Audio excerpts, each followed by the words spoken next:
নমস্কার, দ্য রিপোর্টে স্বাগত। প্রচন্ড গরম, দক্ষিণবঙ্গের তাপমাত্রার পারদ ৪৫ ডিগ্রি পার। বলা ভালো 2024-এ মরু রাজ্য রাজস্থানকেও টেক্কা দিচ্ছে শহর কলকাতা। সেখানে তাপমাত্রার পারদ ৩৫ না পেরোলেও কলকাতায় ৪১ পার। এহেন পরিস্থিতিতে দেশ জুড়ে শুরু হয়েছে ভোট উৎসব। অন্যান্য কেন্দ্রের পাশাপাশি দমদম লোকসভা কেন্দ্রের বড়নগরে ভোট উৎসবের প্রভাব এবার দ্বিগুণ, কারণ লোকসভা নির্বাচনের পাশাপাশি সেখানে অনুষ্ঠিত হতে চলেছে উপনির্বাচনও। প্রখর রোদ ও গরমকে উপেক্ষা করে প্রার্থীরা বিভিন্ন এলাকায় বাড়ি বাড়ি প্রচারে বেরোচ্ছেন। সপ্তাহের প্রথম দিনে সকাল সকাল বড়নগর পৌরসভার ৯ নম্বর ওয়ার্ড এলাকায় প্রচার শুরু করলেন বড়নগর বিধানসভার উপনির্বাচনের তৃণমূল প্রার্থী সায়ন্তিকা ব্যানার্জি। প্রচারে বেরিয়ে অভিনব উদ্যোগ নিলেন প্রার্থী। প্রচার করার সময় পথ চলতি ও এলাকার বাসিন্দাদের হাতে ছাতা ও ঠান্ডা ওআরএস তুলে দিলেন। দেখে নেব সেই ছবি।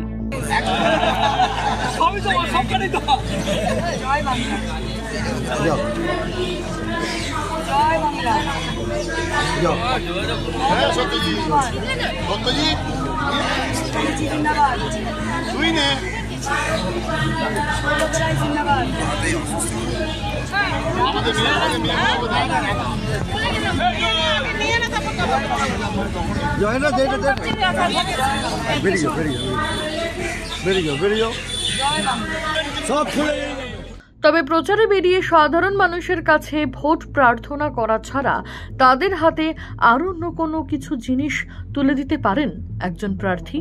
এতে কোথাও গিয়ে নির্বাচনী আচরণ বিধি ভঙ্গ করলেন না তো বড়নগরের তৃণমূল প্রার্থী? এ প্রশ্নের উত্তরে কি বললেন সায়ন্তিকা, চলুন শুনবো। কারণ আমি আজকে টিকিট পেয়েছি, আমি আজকে প্রার্থী হয়ে এসেছি, কিন্তু এতগুলো কর্মী এরা মানে কি বলবো, নিঃস্বার্থভাবে দলের জন্য কাজ করছে। এরা দলের জন্য আবেগপ্রবণ হয়ে কাজ করছে, মমতা বন্দ্যোপাধ্যায়ের হাত শক্ত করার জন্য। তো এরা সকাল থেকে রাত অবধি আমার সাথে রয়েছে, মিছিল করছে, মিটিং করছে। তো এদের যত্ন করা বা এদের স্বাস্থ্যের খেয়াল রাখার দায়িত্ব আমাদের, যারা নেতৃত্বে রয়েছেন।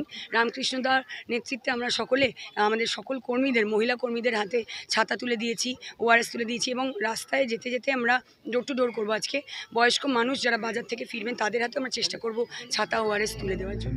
অন্যদিকে বিজেপির করা একাধিক মন্তব্যের পরিপ্রেক্ষিতে কি বললেন সায়ন্তিকা, চলুন শুনে নেওয়া যাক।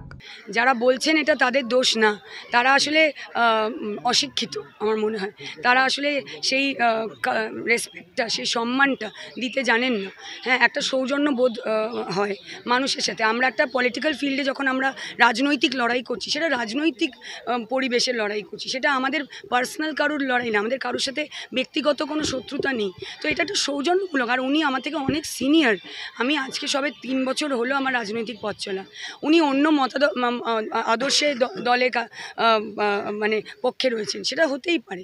আমি অন্য, আমার আদর্শ অন্য, আমার দলের চিন্তাধারা অন্য, আমরা অন্যভাবে কাজ করি। Doesn't matter. একটা মানুষের সাথে মানুষের একটা সৌজন্য। তিনি বয়সে বড়, আমরা এই শিক্ষাই পেয়েছি যে বয়সে বড়কে পায়ে হাত দিয়ে প্রণাম করতে হয়, সেটাই করেছি। এবারে যারা বুঝতে পারছে না, তারা সেই শিক্ষাটা পায়নি হয়তো, সেই জন্য তারা বুঝতে পারছে না। তারা এই শিক্ষাই পেয়েছে যে মহিলাদেরকে অপমান করো, তারা এই শিক্ষাই পেয়েছে যে পায়ের তলায় মাটি যখন নেই তখন ব্যক্তিগত আক্রমণ করো, তারা এই শিক্ষাই পেয়েছে যে মা বোনেদের চরিত্র নিয়ে কথা বলো, তাদের পূর্বপুরুষ, তাদের মা বাবা তুলে কথা বলো, তাদের পিতার পরিচয় জানতে চাও। তারা এই শিক্ষাই পেয়েছে।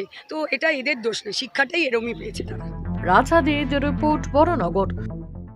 সমস্ত খবরের আপডেট পেতে লাইক করে সাবস্ক্রাইব করুন দ্য রিপোর্ট চ্যানেলটি। সেই সঙ্গে বেল বাটন প্রেস করতে ভুলবেন না। আপনাদের একটা সাবস্ক্রিপশন আমাদের জন্য অত্যন্ত মূল্যবান। জয় হিন্দ।